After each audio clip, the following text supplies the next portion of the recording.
Hi, Jaden. It's Grampy, in case you didn't recognize me. Anyway, I made you what's called a wood carver's work holding. This is an old-fashioned one, kind of a tried and true. Made it out of hardwood, and I just wanted to show you just really quickly how to put it together and how it works. So you got a bottom piece, looks like that. You got a top piece with a little groove in it. And you put the top piece in the bottom piece, obviously pretty simple to do. You've got a eye bolt with a nut and a wrench. The nut just keeps this eye bolt, or keeps the washer very square. So you put it in like that. And then on the other side you have another washer and a nut. And you just tighten this, snug those up a little bit. So it looks like that. You got a nut and a washer on that side, nut and a washer on that side. And the way that you tighten it is you just hold on to the eye bolt. I'm giving you a wrench. And you just have to tighten this one side just to snug it up so it holds whatever angle that you want. You can make it like that. And the idea is that you can clamp this in a vise this way. It basically, or you could sit it on a table like this and you can put a clamp on it like that. And then up here you'll have your workpiece, and I just took a sample part here.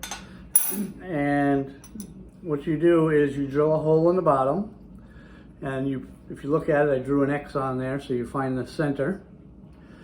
You drill a hole relatively centered, and this is a 3/8 16th bolt, and I did 3/8 because it's about the biggest size that you'll probably want to ever put a hole in the bottom for, and it has the most coarsest thread. I did supply you with a tap, so after you drill the hole, you will tap it like this, and it'll just go right in the hole, and you'll go all the way to the bottom of whatever size hole you drilled, and it'll stop. When you come back out, of course this is going in easy because I've already tapped this once. And as you come back at, this will be full of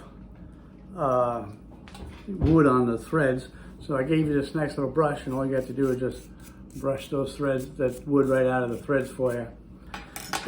When you get done with that, you then take another eye bolt. I'm giving you an extra nut and washer. I will put it on this eye bolt, but you don't need it. So you'll have an extra nut and washer that'll go on here like this, just so you have it for when if you ever lose one. But basically all you need is the one nut, the eye bolt with one nut, a washer, and you screw this screw into the hole that you just tapped. And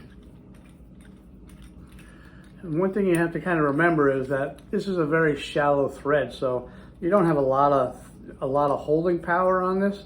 You could easily overturn this and pull the threads out. But anyway, when it's bottomed out, you just take the piece and then you slide it over your end. You have an end piece here. You just slide it over the end like that. Then you tighten the nut up to snug up to the bottom. So you have a nut at the bottom. This is how you tighten and loosen it. So you loosen it here, and then you tighten it here, and then you use your wrench and you just snug it up a little bit. Again, if you over tighten, it is wood. You will pull the threads out of the wood. And the intention is that this is the piece that you'll work on. And whether you want it on an angle, you can rotate it around however you need to. You can change this angle, tighten this up wherever angle you like it to be at. If you want to work out it flat, you can tighten it up, or you can tip it up and you can work on a side. And you can loosen this up and rotate your sides around so you can get to all four sides pretty easily, and then just snug it up again. And it's like a tried and true old time method that, before they made plastic ones and metal ones that they have today, they made them out of wood like this. It's a nice little work holding piece. Hopefully you enjoy it and you like it. And like I said, I'm giving you the drill, I'm giving you the tap, I'm giving you the wrench, extra set of washer and a nut, and a little brush to clean off your tap with. Hope you enjoy all that. Have a Merry Christmas. Merry and Christmas. We love you. Bye.